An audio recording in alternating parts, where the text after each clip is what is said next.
Hello, welcome, Cabbage here. In Nier Reincarnation, it's day 270 of my account, so I thought I would show off how things are going, and I have kind of a big decision to make as far as dark memory stuff, so we'll talk about that last. First, I guess I'll show my subjugation scores. Maybe this hasn't changed since the last time I did this, but yeah, I have one SSS1 in light, and then a couple of SS10s.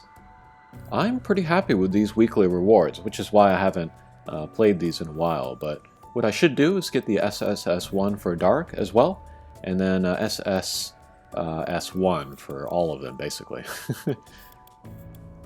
Alrighty. Next, let's talk about Arena. This last week I got 77 or something. But yeah, since the change, since the addition of the weekly ranking rewards, I've gotten top 100 every time, so getting the two pieces of the Zenith Brilliance, so that's good. Let's see, next, I guess we can look at characters.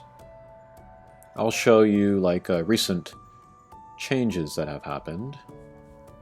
And then also talk about like who I want to give books to next. The next set of books is going to Bloodless Noelle. I was very lucky to get 3 pulls of her during that one banner, so yeah. Just take a couple of sets of books. She'll be good for my arena team. What else?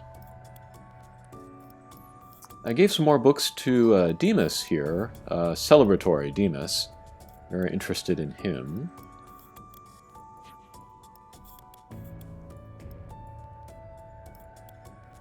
One of these days I would like to get Bloody F66X up. Very interesting support character with both the regen and the status heal.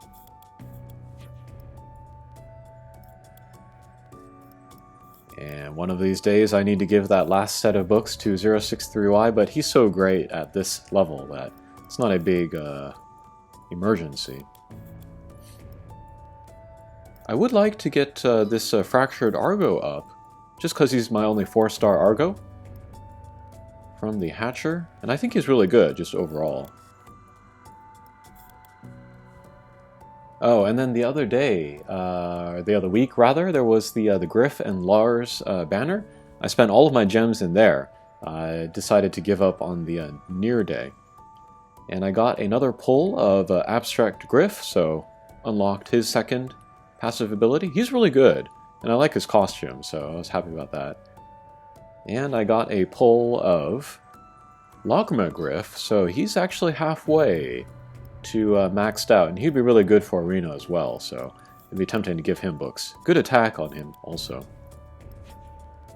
And then I also got a couple pulls of this guy, Lacrima Lars. He's an interesting character. I'd like to try him out. And then, oh, I got my first pull of Abstract Lars, so I got that collection bonus, 3,000 gems, and I immediately pulled the Lars Griff banner again. And I think that was it.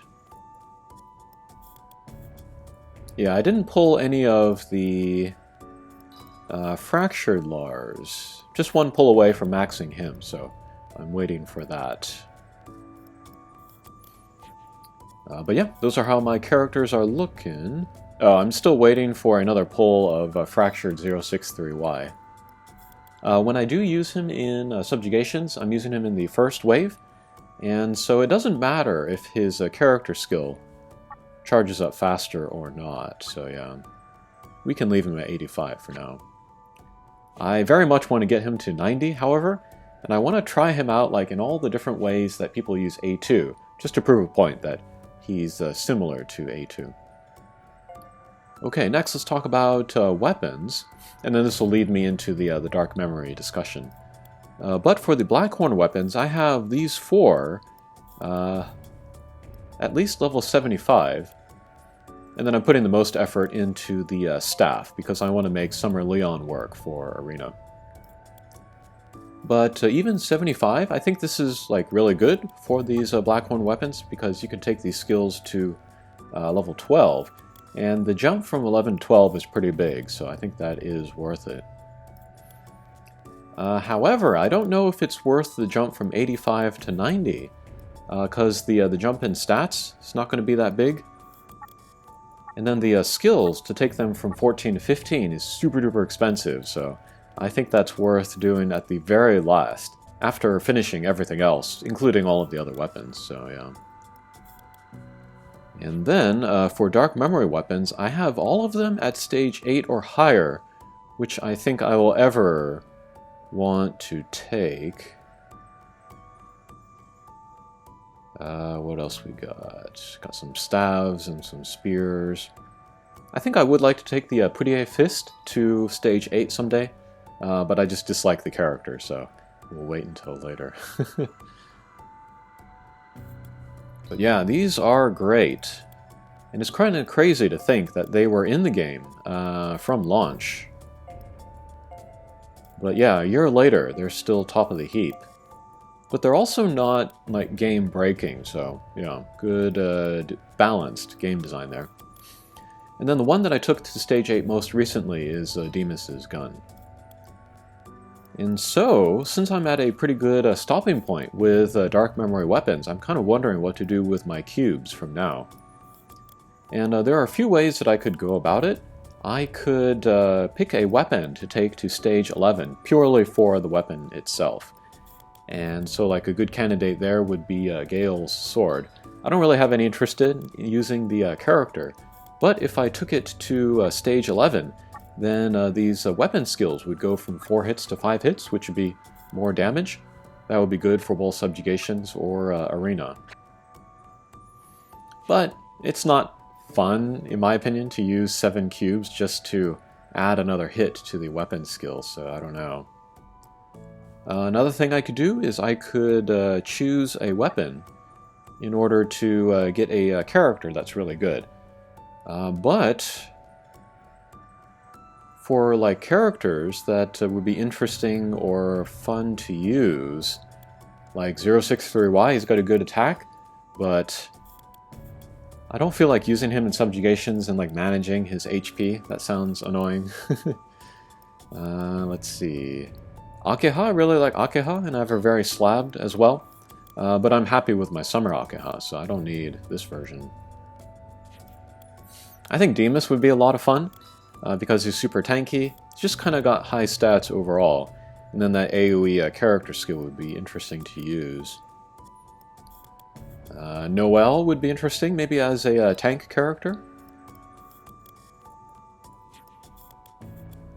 Theo might actually be interesting for the weapon, because I still need to get that SSS1 clear in subjugations, and then to add another hit to the weapon skills would mean more damage. 20% more damage there, so that's interesting. But I think what is going to help me make my decision is like, which costumes do I like? We're still waiting for that unit viewer, and I'm very much looking forward to that. One candidate would be Saryu. That would be very cool to look at that costume up close. The unit itself wouldn't really need. Another option would be Leon. Also do not need him. He's another super tanky character with a regen instead of a heal. So that would be interesting. But I really like that costume. I like Leon's costumes overall, and they would give me a lot to talk about in the kind of the fashion check. His weapon, I think, is kind of gimmicky with the revive, but I'm gonna go for Leon, so let's go ahead and do that now. Alright, there we are. Stefanos, right. And also I was thinking about, like, you know, I don't want to use a bunch of books for these Dark Memory characters, because I have so many other just Hatcher pool characters, like also limited characters, which kind of also require books. But Leon here, I think he would play pretty much the same at level 70 or level 90. Raising his levels would just get you more HP. And then you could still max out his character skill at level 70, so yeah, he might be attractive just for that, just because he would take less investment than others. But I've also seen on Twitter people do crazy things with this Leon, like an arena defense team, super tanky defense team, that can beat all types, power, speed, or tank, so that's pretty impressive, and I kind of want to try that out for myself. Okay, but that was my account at 270 days. Later this week, there will be a live stream where they will talk about details about the Final Fantasy XIV collaboration. I will do a live blog of that, and then maybe a follow-up video. Alright, thanks for watching, and we'll see you again. Take care.